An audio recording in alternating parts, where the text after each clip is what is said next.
Si miras algunas de las culturas más varoniles que admiramos, los espartanos, ellos rezaban; los romanos, ellos rezaban; los cherokee americanos, ellos rezaban; ya sabes, los samuráis, ellos rezaban. O sea, todas estas culturas guerreras, todos rezaban. La oración, incluso fuera del contexto cristiano, siempre ha sido parte de lo que significa ser hombre, porque te das cuenta de que hay algo más grande que tú y estás llamado a servir a ese ser. Muchos hombres se desaniman a orar. Piensan que la oración es para los débiles.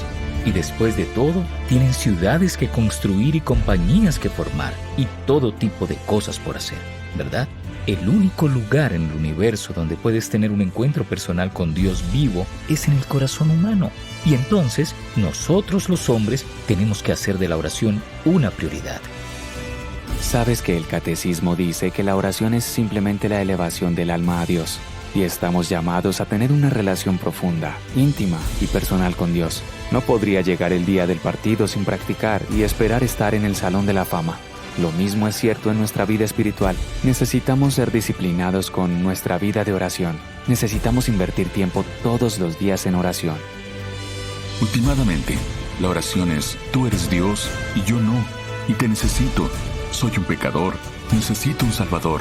Soy débil, no sé qué hacer. Me desanimo. Señor, necesito lo que estás tan dispuesto a derramar en mí.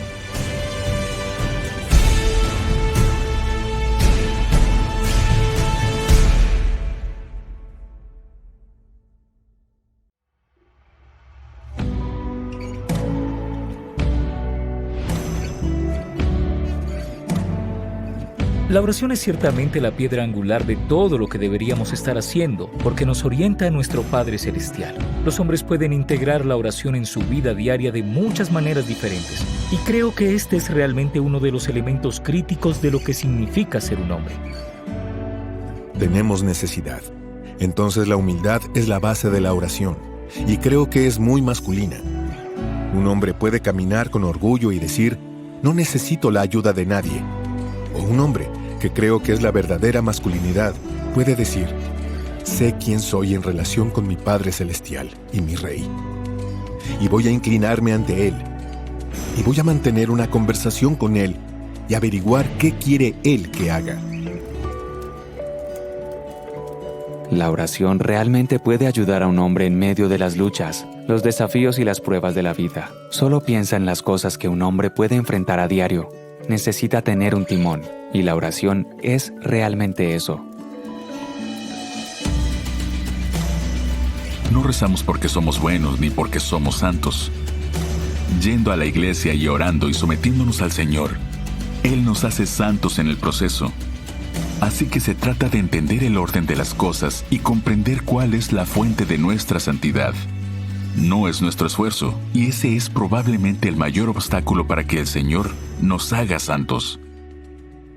Como padre, dar ejemplo de oración es realmente importante. No rezo necesariamente solo para dar un ejemplo a mis hijos, sino que Cristo me está invitando a una relación personal con Él y con su iglesia.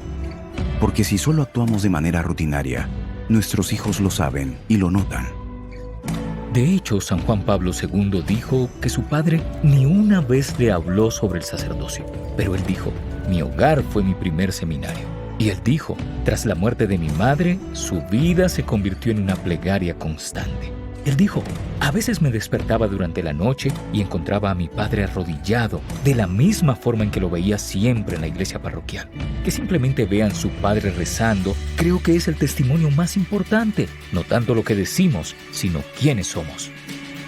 Orar en familia es importante precisamente porque es el cimiento de la familia. Es importante que los niños escuchen a su padre rezar. Es importante que se den cuenta de qué tan importante es la oración en sus vidas. Dios es el autor del matrimonio. Entonces, hacer una pregunta como ¿cómo es que la oración fortalece al matrimonio? Pues es la fuente misma de la vida, es la fuente misma del amor. Si no rezo con ella, entonces, ¿qué estoy haciendo? Si no mantienes a Dios en el centro de tu matrimonio, es muy probable que falles. Permite una intimidad, un lazo que es aún más profundo.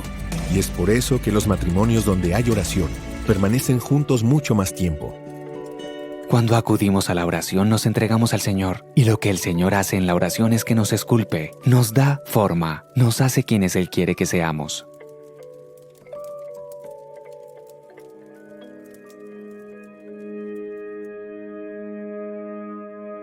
En la escuela primaria católica de Santa Rita, en Alexandría, no puedo decir que realmente tenía una vida de oración.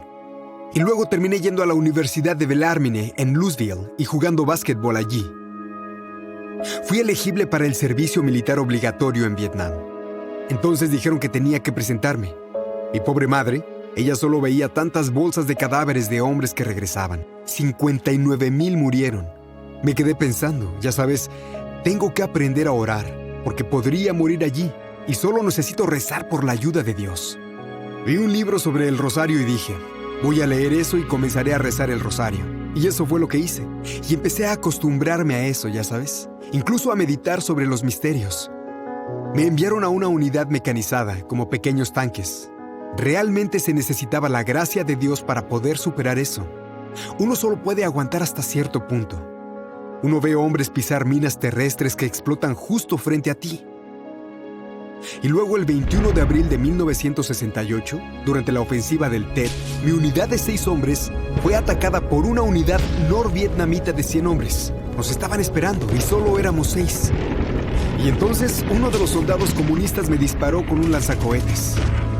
Estaba literalmente en un charco de sangre. Instintivamente solo dije, María, por favor ayúdame. Y sabía que me estaba muriendo. Y todos los otros habían sido asesinados excepto uno. Era un estadounidense polaco de Chicago. Y él me escuchó, se acercó y dijo, Finney, aguanta. E hizo todo lo que tenía que hacer para evitar que me desangrara. Y dije, si logro salir de esto con vida, voy a ir a agradecer a María por salvarme la vida.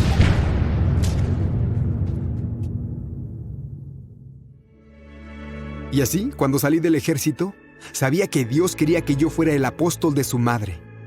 Y luego comencé a ser entrenador y luego maestro durante muchos años para enseñar a los jóvenes el valor de la oración.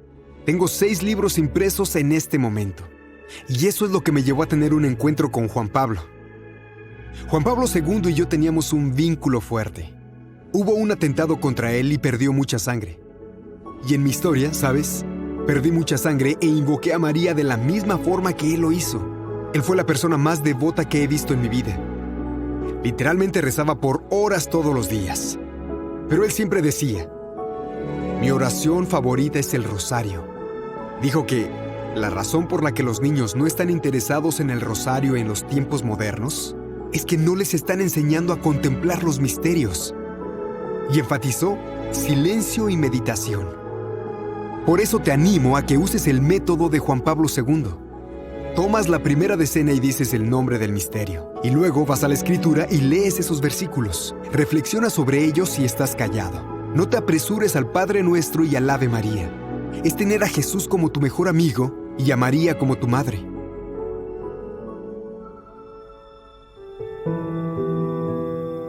Estaba enseñando en la escuela secundaria católica en Arlington y me hallaba incapaz de terminar los 40 minutos por completo. Mi voz simplemente se apagaba. Así que fui a un reumatólogo y me dijo, tienes el síndrome de Sjögren. Dije, nunca he oído hablar de eso. Él dijo, casi nadie ha oído hablar de eso. Dijo, es una enfermedad incurable. Es cuando los glóbulos blancos atacan los órganos de tu cuerpo y no hay nadie que pueda ayudarte. La sonrisa de María se dirige especialmente a las personas que sufren. Con su sonrisa, ella te ayuda a combatir tu enfermedad y a continuar.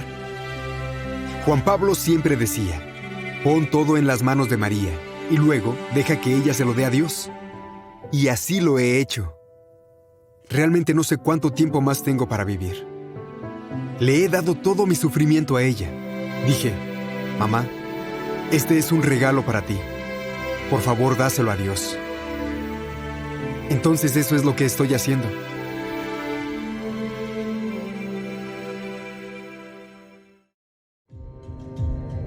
Este es un mundo muy ruidoso. Dios nos habla en la soledad. ¿Ves esto en Cristo? las muchas veces que se iba al desierto o subía a las montañas. El mejor crecimiento en la vida espiritual generalmente proviene de personas que buscan ese silencio y esa soledad. El Salmo 46 creo que es: Estad quietos y sabed que yo soy Dios. Solo tenemos que estar quietos, y eso puede significar estar sentados ante un tabernáculo, sentados ante una custodia y no pensar en nada. Solo ponte en la presencia de Dios. Animo firmemente a los hombres a ir a la adoración eucarística. Todo lo que tienes que hacer es ir allí y estar ante Dios. Siempre salgo con una sensación de consolación. Siempre salgo con una sensación de paz. Cuando estás discerniendo algo en tu vida como hombre, no hay mejor lugar a donde ir que al silencio de la adoración eucarística. No para descubrir lo que quieres, sino cuál es la voluntad de Dios para ti. Parte de eso también es leer las Escrituras, leer sobre la vida de las personas que te han precedido, como los santos, cosas así. San Jerónimo dice: la ignorancia de las Escrituras es la ignorancia de Cristo. Entonces deberíamos leer los Evangelios y el libro de los Hechos, pero todas las Escrituras con regularidad. Benedicto XVI dijo que la nueva primavera de la Iglesia se producirá a través de la lectura de las Escrituras, y cuando las leemos, no se trata solo de aprender acerca de Jesús, se trata de conocerlo desde nuestros corazones. ¿Quién es Él realmente? Conocerlo como hombre. Intenta llegar a misa regularmente, tanto como sea posible. Hay algo realmente profundo y poderoso en poder encontrar a nuestro Señor a través del santísimo sacrificio de la misa. Más que mi tarjeta Visa o American Express, mis cuentas de rosario a mi izquierda, o sea, en mi bolsillo, es la clave, y veo la vida como una guerra espiritual. Son cuentas para la batalla, son como balas espirituales, y aún, si solo puedo terminar 2 o 3 Aves Marías, siento que, sabes, el diablo se agachará, si no es que huirá. ¿Sabes? Muchos santos han llamado al rosario un arma, pero es un arma contra el pecado, la muerte y el diablo. Ahora, no es como si pudieran sentarse allí y simplemente pasar por las cuentas y aburrirse. Es como David y Goliat. ¿Cuál es el Goliat que nos tiene tan asustado que tememos vivir nuestras vidas como hombres? ¿Son drogas? ¿Es alcohol? ¿Es pornografía? Y cuando comenzamos a vencer a los diferentes tipos de Goliat en nuestras vidas con el poder de la oración, entonces podemos comenzar a llevar todo en nuestras vidas al siguiente nivel. Porque cuando tu voluntad y la voluntad de Dios se unen, es cuando realmente eres libre de ser el hombre que Dios creó y te llama a ser. Sin embargo, es tan esencial que entremos en ese silencio sagrado, porque escuchamos la voz de Dios en el silencio de nuestros corazones. Solo ponte en la presencia de Dios. Señor, te doy este día, y simplemente quédate pensando en esto.